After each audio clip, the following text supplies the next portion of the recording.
Hey everyone, today we'll study about Trade Unions Act 1926। इससे पिछले video में मैंने आपको यूनियनिज्म की हिस्ट्री बताई इंडिया में।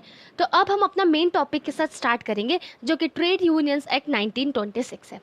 अब अगर मैं इस एक्ट की बात करूं तो बेसिकली इसका ऑब्जेक्ट क्या है कि जितने भी ट्रेड यूनियंस है उनका रजिस्ट्रेशन करवाना। इससे पहले ऐसा कोई भी एक्ट नहीं था जो कि ट्रेड यूनियन को लीगलाइज करता था। इससे पहले सारे ट्रेड यूनियंस को इलीगल माना जाता था।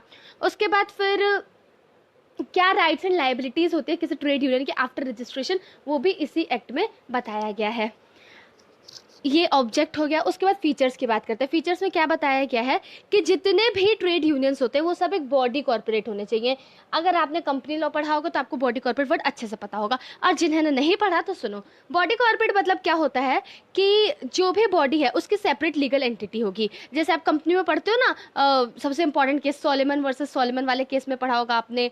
तो क्या होता है कि जो कंपनी की एंटिटी और जो उसके अंदर के मेंबर्स रहते हैं उनकी एंटिटी अलग रहती है। देन कंपनी का परपेचुअल सक्सेशन रहता है, मतलब कंपनी कभी डाई नहीं, कभी मरती नहीं है, वो चलती ही रहती है। वो ऑफिस कोई ना कोई होल्ड करता ही रहता है, फर्क नहीं पड़ता, लोग आ रहे जा रहे, कंपनी रहेगी। देन जो कंपनी है वो सू कर सकती है अपने नाम से किसी को, या कंपनी के नाम पे कोई सू कर सकता है। देन कंपनी अपने नाम पे प्रॉपर्टी होल्ड कर सकते हैं जो कि उसके शेयर होल्डर से अलग हो। बेसिकली कंपनी ही नहीं, कोई भी बॉडी। तो कहने का बॉडी कॉर्पोरेट मतलब ये कुछ फीचर्स है, और भी कुछ और फीचर्स है, पर these are the main features. Then उसके बाद इसके फीचर, और इसमें ये भी है इस एक्ट में वो सारे कंडीशंस बताएगा कि रजिस्ट्रेशन के लिए जो जो एसेंशियल है, कि इन कंडीशन की रिक्वायरमेंट है तो ही उसका रजिस्ट्रेशन होगा। फिर रजिस्ट्रेशन के बाद कुछ कुछ ऑब्लिगेशंस होंगी जो कि इन्हें फुलफिल करनी होगी, इसके बारे में बताएगा। देन क्या राइट्स एंड प्रिविलेजेस हैं किसी भी ट्रेड यूनियन के after getting incorporated, after getting registered, तो उसके बारे में भी बताता है। क्या क्या राइट्स एंड प्रिविलेजेस हैं अभी हम आगे देखेंगे कि क्या क्या राइट्स एंड प्रिविलेजेस हैं।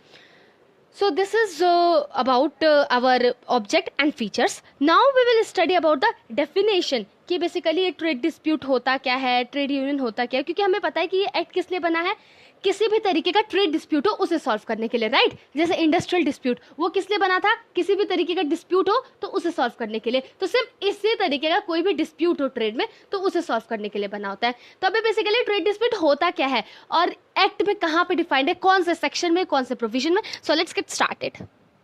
तो ट्रेड डिस्प्यूट की जो डेफिनेशन है वो सेक्शन 2 क्लॉज जी में डिफाइंड है। अब ये ट्रेड डिस्प्यूट होता किसके किसके बीच में, जैसे आपने पढ़ा था इंडस्ट्रियल डिस्प्यूट किसके किसके बीच में होता था, employer and workman, employer and employer, workman and workman. Same इसी तरीके से जो ट्रेड डिस्प्यूट है वो भी इन्हीं तीनों कॉम्बिनेशंस के बीच में होता है। अब रीजन क्या है, सेम जो कि इंडस्ट्रियल डिस्प्यूट में था, एम्प्लॉयमेंट से रिलेटेड, नॉन एम्प्लॉयमेंट से, या फिर टर्म्स ऑफ एम्प्लॉयमेंट, या फिर कंडीशन ऑफ लेबर किसी भी पर्सन के, ठीक है, इससे रिलेटेड होता है। अब इस डेफिनेशन में ये दो चीज तो दी गई है, साथ में एक और चीज दी गई है, वर्कमैन की डेफिनेशन। वही वर्कमैन की डेफिनेशन जैसे आपने इंडस्ट्रियल डिस्प्यूट पढ़ा है और ट्रेड डिस्प्यूट की डेफिनेशन में फर्क जो है, डिफरेंस क्या है, वो है वर्कमैन की डेफिनेशन। जो वर्कमैन की डेफिनेशन है ट्रेड डिस्प्यूट के अंदर वो ज्यादा वाइड है। तो देखते हैं वर्कमैन की डेफिनेशन क्या है।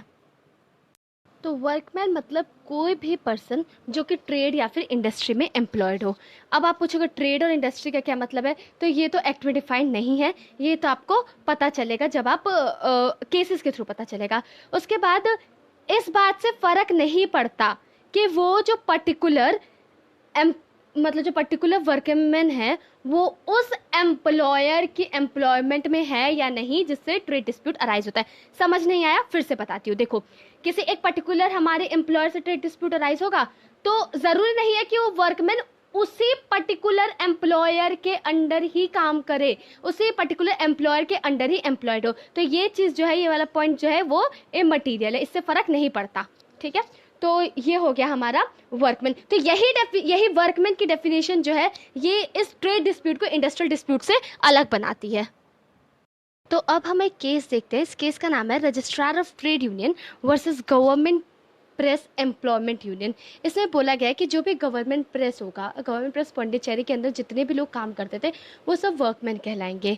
देखो क्या होता है ना, एक्चुअली जब भी इंटरप्रिटेशन किया जाता है वर्कमैन का तो हमेशा क्या कर लिया जाता है, इंडस्ट्रियल डिस्प्यूट एक्ट 1947 में जो वर्कमैन की डेफिनेशन दी है और ट्रेड यूनियंस एक्ट 1947 में जो डेफिनेशन दी है उन दोनों डेफिनेशन को ना लोग क्या करते हैं, एक साथ लाके पढ़ने की कोशिश करते हैं। आपने टर्म सुना होगा पेरी मटेरिया। जैसे हम कभी कोई एक कंसेप्ट को पढ़ते हैं तो उस कंसेप्ट पे कहीं किसी दूसरी जगह पे लिखा होगा, तो जो दूसरी जगह पे लिखा है और जो उस पर्टिकुलर एक्ट में लिखा है, तो इन सबको साथ में पढ़ते हो सब उस पर्टिकुलर टर्म का मीनिंग समझने के लिए। लेकिन इंडस्ट्रियल डिस्प्यूट एक्ट और ट्रेड यूनियन एक्ट पेरी मटेरिया है कि नहीं ये कहना मुश्किल है, डाउटफुल है, ये जजमेंट में कही गई है ये बात। तो इस वजह से हम इंडस्ट्रियल डिस्प्यूट एक्ट की डेफिनेशन वर्कमैन की और ट्रेड यूनियन एक्ट की जो डेफिनेशन है वर्कमैन की एक साथ नहीं इंटरप्रेट कर सकते। अब जो इंडस्ट्री वर्ड रहता है उसका मतलब क्या रहता है, ये ऑक्सफोर्ड डिक्शनरी के हिसाब से किसी भी तरीके का डिलीजेंस हो गया या फिर किसी भी तरीके का हैबिचुअल एम्प्लॉयमेंट किसी यूजफुल काम में, या फिर ट्रेड और मैन्युफैक्चर। अब ट्रेड और मैन्युफैक्चर में या तो फिजिकल लेबर और मशीनरी। तो सीधी सी बात है, जो गवर्नमेंट प्रेस है उसके अंदर किसी ना किसी प्रिंटिंग प्रेस वगैरह, तो manual labour physical labour involve होगा ही, राइट, और मशीनरी भी इन्वॉल्व होगा, तो वर्कमैन की डेफिनेशन में आएंगे। अच्छा, अभी जानना जरूरी है क्यों है कि वर्कमैन की डेफिनेशन में आएंगे, क्योंकि अगर वो वर्कमैन की डेफिनेशन में आएंगे तो ही तो वो जितने भी प्रोविजंस है ट्रेड यूनियन एक्ट के अंदर उसके फायदे ले पाएंगे जो कि वर्कमैन के लिए अवेलेबल है। तो यहाँ पे ट्रेड यूनियन की डेफिनेशन देखते हैं। अब जो ट्रेड यूनियन की जो डेफिनेशन है वो सेक्शन 2 क्लॉज H में बताई गई है। इसका मतलब क्या होता है, किसी भी तरीके का कॉम्बिनेशन। अब वो कॉम्बिनेशन या तो टेम्पररी होगा या तो परमानेंट होगा। किस पर्पज के लिए बनता है वो यूनियन, रिलेशंस रेगुलेट करने के लिए। किन के बीच का रिलेशन रेगुलेट होगा, जिनके बीच में डिस्प्यूट होता है, यानी कि employer employer, workman and workman, employer and workman. दूसरा पर्पस इसका ये है कि किसी भी ट्रेड और बिजनेस की कंडक्ट पे रिस्ट्रिक्टिव कंडीशंस इंपोज करना।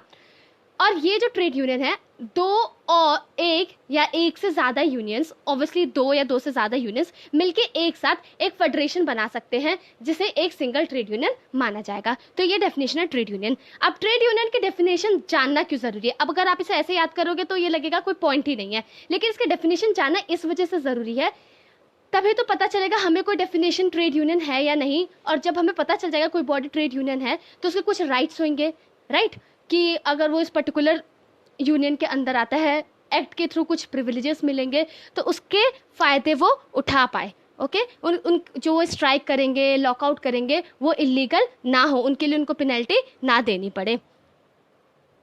तो ट्रेड यूनियन से रिलेटेड एक केस देखते हैं, रजिस्ट्रार ट्रेड यूनियन।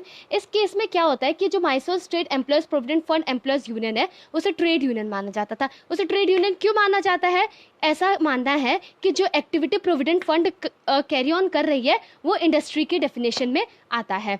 तो इस जजमेंट में एक बहुत अच्छी बात कही गई, बोला गया कि जो ट्रेड यूनियन फॉर्म होता है ना, तो इसमें ये नहीं देखा जाता कि उस ट्रेड यूनियन की कॉन्स्टिट्यूशन क्या है, कि उसके अंदर एम्प्लॉयर्स है, कि उसके अंदर वर्कमैन है, या फिर सिर्फ वर्कमैन है, सिर्फ एम्प्लॉयज है। ये देखा जाता है कि किस पर्पस के लिए बना है।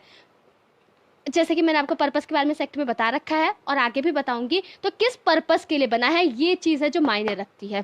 So that's it for now, we will continue this in our next video. Thank you for watching this video. Please do like, share and subscribe our channel.